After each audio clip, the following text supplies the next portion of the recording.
more problems have emerged, but they've not actually figured in the way the legal issues are structured. So I don't think they will actually be part of the judicial review. At the same time, the local MP, Teresa Coffey, who was all in favour of this, is now starting to get a bit concerned. Suffolk County Council, who put up a very, very important report. It was drawn up by a very, very senior Tory councillor, and came out with a view, this would be, what, 5 years ago, that the project's negatives outweighed its positives, but there were still many important unknowns, and that was the official position, and perfectly correct in terms of planning language and the legal context. That now looks to have had some prescience in it, and sadly that councillor was, after 30 years loyal service to the county, was judged not to be a suitable Conservative candidate by at the last elections, and has been stood down. I was talking about the importance of the economic situation of the Hinckley project, because when we were in Europe, this is pre-Brexit, that project was called in because of the subsidies. It's called into the European Commission, and they held a consultation about it, and I drew up personally a submission as a private person, saying that the subsidy proposed for it, which was a subsidy, it's known as a contract for difference, but it's really a guaranteed price for Hinckley to feed into the grid at what is now going to be more than double the average price for nuclear electricity and electricity in general, that subsidy itself was wrong and anti-competitive, and in the process we've made the argument that European competition law allows the governments to support infrastructure projects, but on the basis of what economists call the juste retour, the French term for a fair return in terms of profitability, which, if exceeded, then is split between the developer and the public authority that gave the license. This is how French motorways are run, and other nationalised industries and pieces of infrastructure. And that recommendation, I think, possibly had some influence over the subsequent pricing.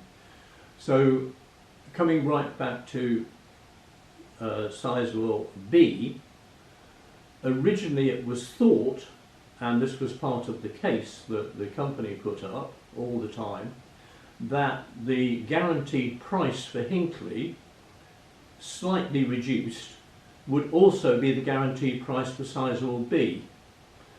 What has been revealed subsequently by chipping at the issue, and some journalists, looking at it and so on, is that actually Sizewell B will not have a guaranteed price, which is why the levy on the public becomes so important, because a levy on the public to help build it might have to be a levy if the thing can't produce, which is extremely unlikely, at a market price. So there is a professional background in terms of how governments fund future electricity and energy needs, which is obviously now a matter of almost one of the top issues in electoral politics. All that has caught up this project. So there have also been quite deep background issues that have been very influential. that didn't. There was no space for that to surface directly with the inspectors, and I won't go into it in any detail, but the same happened about the Chinese involvement, and because there was public concern about the IT infrastructure potential of Huawei in telecoms and all the rest of it, most governments following America, and most governments have actually put, quite strong powers in place to halt Chinese involvement. Well, the Chinese involvement still remains at Hinckley and is 20% of the funding. I think that probably won't last. But the Chinese funding at Sizewell is certainly now blocked. And the Chinese proposal to build their own reactor, a different one, at Bradwell in Essex, has just been terminated. And that was certainly an attempt by China to bring its own reactor design into the European energy market. Now, partly because of Brexit, there's an issue there. And the other obvious issue, there are all sorts of questions about cables and the national grids needing uprating and so on. There's a whole area of professional economics about the supporting infrastructure for whether for nuclear or for solar or for offshore wind.